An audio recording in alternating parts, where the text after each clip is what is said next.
Yo, Nakama around the world, welcome back to Conquerors Haki Corner. Thank you for joining us.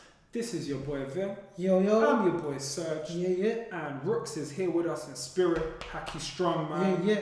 And we're here to bring you our latest installment and manga review of One Piece, chapter 948, Kawamatsu the Kappa appears. Woo! But before we begin, guys, don't forget to hit the subscribe button. Don't forget to hit the like button. And if you forgot about what we said in the last chapter review, you can check the link up here or potentially in the description down below. Completely up to you. And last but never least, thank you. Thank you. Thank you for participating. Thank you for liking, commenting, and watching our videos. We like to share with you. Keep it up. Nothing but love. But this was another great chapter. Definitely.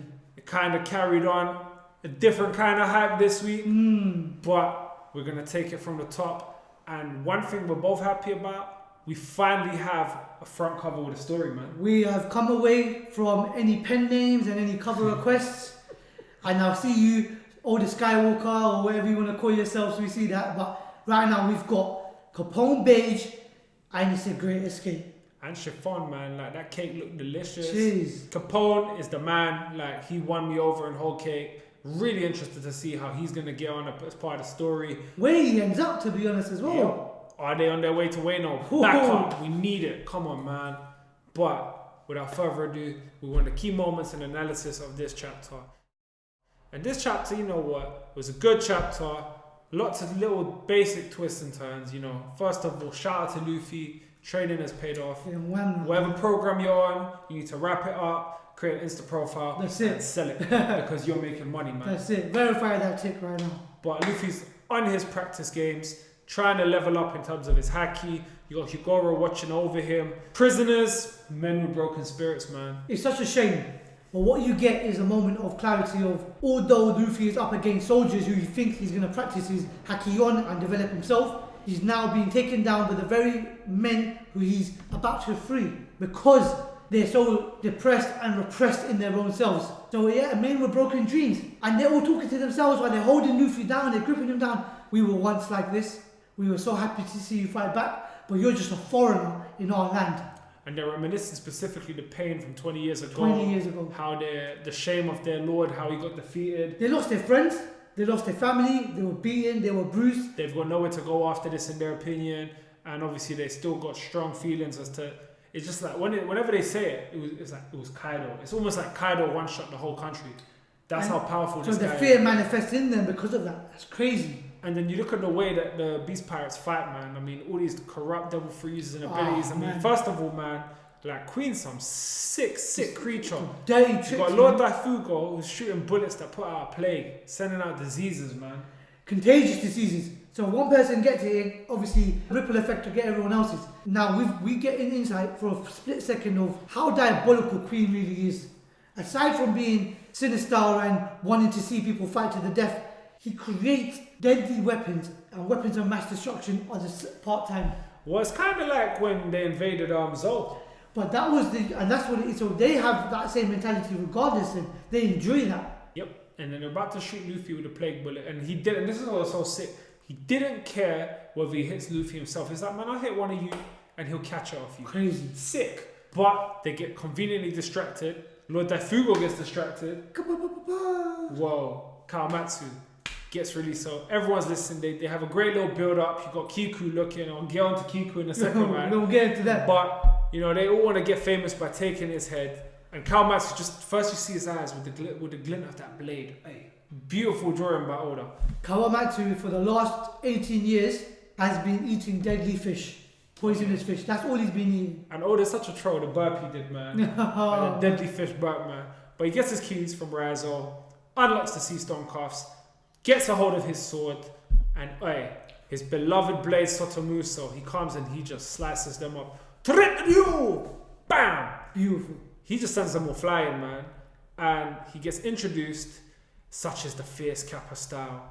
Maina and River. Hey, listen, the drawings are great, and he is just not what I expected. I expected it to look a bit harder, bigger, everything. I expected a fisherman. Now, it's not to say he isn't, but we haven't established this yet because he's a Kappa, And obviously through our research we found out that it's more of a mythical creature based in Japan, and we know all this reference in Japan and Ueno. So we'll probably get more into it. But the red fingers do allude to something of that amphibious creature. So I know, and he said, and Kawamatsu says, "Are you into sumo wrestling?" And the Kappas are into sumo wrestling. Yeah. So it's very, very intelligently done. Definitely. Very well done, and clearly he's a powerhouse, man.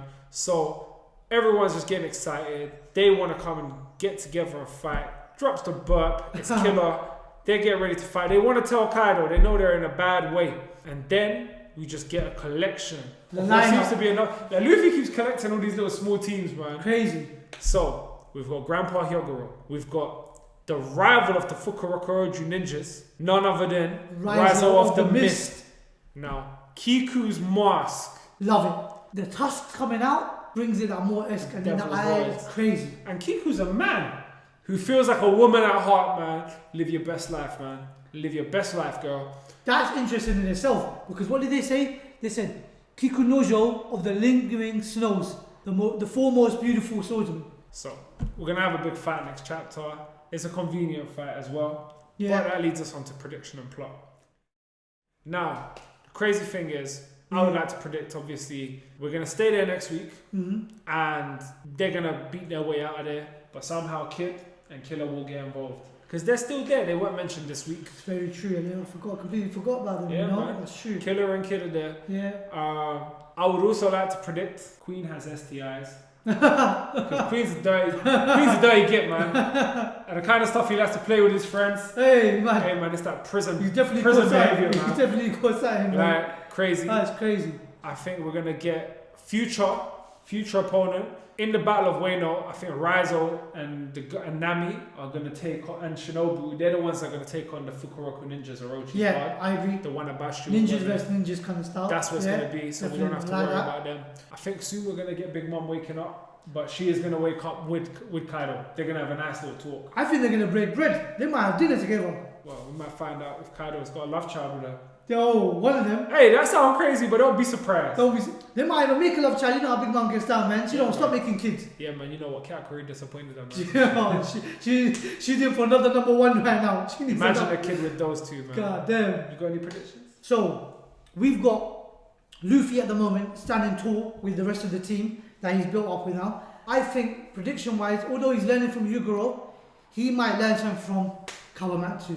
And it's a nice learn because Kawamatsu is a new character, new breath of fresh air. So something that Kawamatsu can say or give an energy to Luffy to make him understand certain things. Maybe because he's a creature as well. He's not human. So he speaks very differently.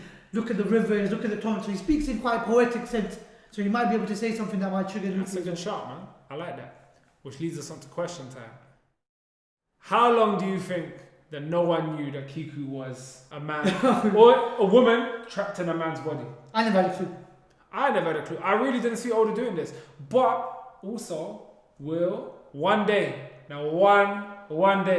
will Kiku manage to join up with Bonkley, Ivankov, and live her best life? Because that's where she belongs with them. Yup. Because she wants to belong with the people that she's a part of. Not that she's disowned, but she's a woman at heart. So why not make friends with men with a woman at heart? It's true, you're right, you know. Absolutely, man. That's it. More importantly, do you think that Luffy will master the advanced armament Haki before they leave Udon? Ooh. And also, what are Kid and Killer gonna do? What's their next move? Crazy. Do you think the prisoners will actually be riled up because they see the team together? Do you think that they feel like some sort of that 20 years that they've had a gap? Do you think that they can shake those feelings away? Because this is something that's embedded into them. They're scared. And also, are they actually stronger than they look? You know, like, because they're broken men, they're controlled with cuffs and everything. Is there more to them than meets the eye? That's it. There you Just go. to build up a strong army, because that's the purpose. Are the Haki users? We were introduced to a character we didn't really get to see in this chapter, who was in another part of Udon, and we saw his face get focused on. Will he be someone that gets introduced as someone that's going to support? Well, we'll have to wait and see. Definitely. But that time again, man. MVP of the week, yeah? You want to go? Do you want me to go first? Cause I have a feeling it's going to be the same, but let's go. Okay, let's talk. Do you know what? Do you know what I like? Kawamatsu. I knew this. Yeah? Kawamatsu the Kappa, the Yokozuna, the man who said, and let's clear this up because this was very poetic. It's been too long, my beloved blade, Sotomatsu. Toro Rio! Something he said before that, right? And this was crazy. And he was in the dark, he said it. Like swimming, even the torrents of the great rivers, such is the fierce Kappa style. He's talking about his own self, he's bigging himself up, but I have nevertheless lived out these 13 years. When I think of the disgrace my lord suffered, all hardships seem such a strong breeze. Spring breeze. Spring breeze. I've waited long for you. Now witness the Kawamatsu the Kappa. He's engaging, man. I'm captured by him. As much as we expected a different size, a different kind of look, he draws me in. He wants me to watch him fight. That's an impression in itself. The way he held his sword, I'm going to stand up for this. He held it backwards. That's a different style in itself. Yo, I mean, I'm going to have to say, I had a feeling today it's going to be the same one. For me, it's Kawamatsu the Kappa. Much of the same reasons. For me, it's just stylistically, it's because he don't look how I expected him to look, but the panels and the drawings of how he's fought, like even if you look at the way he's standing, like just above, so when he's standing in the one where he gets introduced, if you guys just look above him, there's one with all the men that are falling around him and he's just holding his sword like in a backhanded style. He's just awesome, man. Like every technique, it just looks slick, quick, powerful. He's injected fear into the enemy, commands respect, and yeah, man, he was a true retainer. He's one of the 3 best samurais of the country for a reason. He's not missed a step in the last 20 years just by eating poisonous fish. That's crazy. That's in itself is a bloody feat in itself, man. He's one fish a day. Poisonous fish. Crazy. Nah, Kawamatsu, man. Crazy guy. Yeah, that's our MVP of the week. But who's yours? Let us know in the comment section below. Let us know what you think is going to happen. What was your favorite part of this chapter? What would you like to see in the next chapter? Let's chop out, man. Engage us. But don't forget, hit the subscribe button, guys. Hit the like button. Fire chapter. Hit the like button for Conquerors Haki Corner. Share the video, guys. The more you share, the more we grow. But from Conquerors Haki Corner, until next time, it is a peace out.